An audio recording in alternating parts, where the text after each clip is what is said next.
कन्यादान की कहानी। विवेक जी के दो बच्चे थे, आरोही और आकाश। आकाश बड़ा था और आरोही छोटी। दोनों ही पढ़ाई में बहुत होशियार थे। विवेक और आरोही की माँ रीता आरोही को लेकर बहुत चिंतित थे, क्योंकि आरोही ने अपनी शिक्षा पूरी कर ली थी। अब उसके लिए एक बेहतर रिश्ता खोजना था। एक दिन उनके करीबी रिश्तेदार का बेटा निखिल शादी के लिए आरोही का हाथ मांगने के लिए उनके घर आया। निखिल को सभी पसंद करते थे। वह दिखने में अच्छा था और एक अच्छी कंपनी में कार्यरत था। निखिल के परिवार को भी आरोही पसंद थी। फिर इस सब के बाद शादी की तारीख तय हो गई। अब आरोही के भैया और पापा शादी की सारी तैयारियां कर रहे थे, क्योंकि शादी नज़दीक थी। सारी तैयारियां हो गई थीं, शादी का दिन भी आ गया। आकाश आरोही का हाथ पकड़कर उसे मंडप में ले आया। आरोही सुंदर गुड़िया सी दिख रही थी। सुंदर नाक, आंखें, रंग गोरा, लंबी चोटी। आरोही दिखने में बेहद खूबसूरत थी। आकाश आरोही को मंडप में ले आया और पंडित ने आरोही को कन्यादान के लिए हाथ आगे करने को कहा, तो उसका हाथ कांपने लगा। जिस पिता ने इस हाथ को पकड़कर दुनिया में चलना सिखाया, वही आज उसका हाथ किसी और पुरुष के हाथ में देने जा रहे थे। अपनी उस बेटी के बिना अपना बाकी का जीवन बिताना, ये विचार ही उनके लिए काफी कष्टदायक था। पिता ने उसका हाथ पकड़ लिया और उसके होने वाले पति ने नीचे से उसके हाथ को सहारा दिया। कन्यादान की रस्म शुरू हुई। हाथों से पानी की एक एक बूंद गिरने के साथ पिता की आंखों से भी बूंद बूंद आंसू गिर रहे थे। अपने कलेजे का टुकड़ा दान करते समय क्या अवस्था होती है, यह कन्यादान करते समय विवेक ने जाना।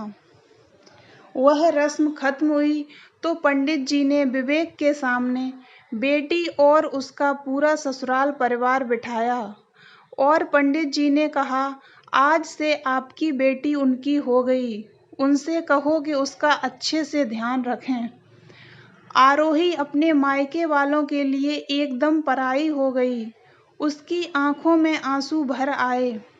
आरोही को 2 दिन की ट्रिप पर भी भेजना माँ के लिए कितना मुश्किल होता था, और अब उसको हमेशा के लिए दूसरे के घर भेज दिया जाए और उसके अपने ही घर का मेहमान बना दिया जाए, यह बात अब माँ को समझ आ रही थी।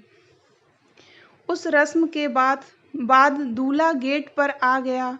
पंडित जी ने आवाज दी, लड़की के मामा, लड़की को लेकर आओ। उस मामा का हाथ पकड़कर वह उस अंतर पाठ पर जा रही थी। सुबह उठकर एक साथ नाश्ता, फिर मस्ती, फिर मामी के हाथ का खाना और रात में मामा के गोद में सिर रखकर सोने वाली भांजी आज उस मामा को दूसरे के हाथ में सौंपनी होगी। यह सोचकर उसने अपने हाथ कस लिए और मंगलाष्टक प्रारंभ हो गए।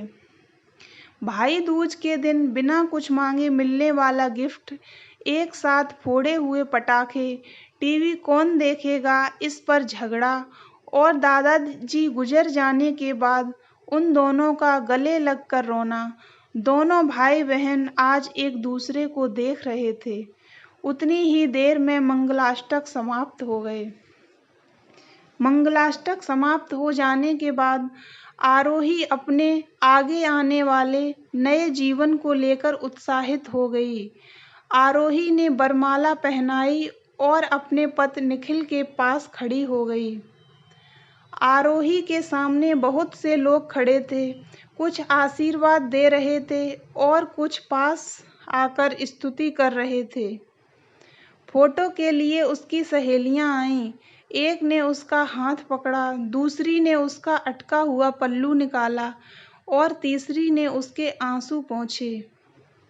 हम घर रहने के लिए आ रहे हैं, आंटी को बोलना खाना खाने के लिए आएंगे।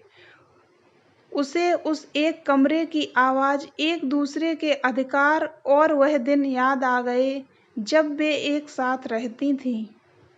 अचानक पत निखिल ने फोटोग्राफर से कहा कि तुम चारों की तस्वीरें ले लो, मैं साइड में खड़ा हो जाता हूँ। और वह चारों चेहरे हंसे। खाने की कतार में आज आरोही माँ पापा से दूर दूसरे लोगों के साथ बैठी थी।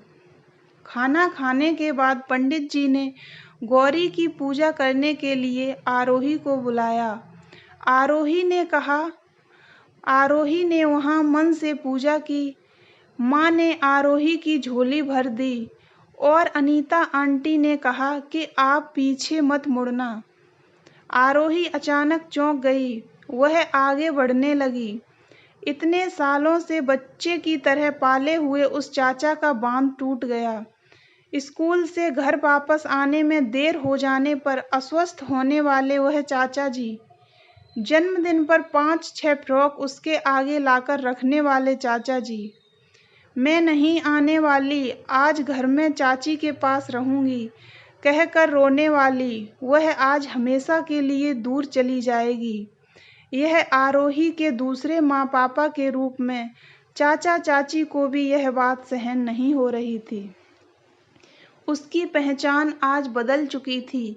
हाथों में वह हरी चूड़ियाँ, पाँव में बिछिया और गले में मंगलसूत्र नए जीवन की राह दिखा रहे थे। सास का हाथ पकड़कर आरोही उस फूलों से सजी गाड़ी में निखिल के साथ बैठ गई। उस गाड़ी में खुशी थी और उस गाड़ी के बाहर खड़े सभी लोग आंखों में आंसू लिए उसे अलविदा कह रहे थे। तो दोस्तों, आपको ये कहानी कैसी लगी हमें कमेंट करके ज़रूर बताएं। अगर आपको ये कहानी अच्छी लगी हो तो वीडियो को लाइक करें और ऐसी ही अन्य कहानियों के लिए हमारे चैनल को सब्सक्राइब करें।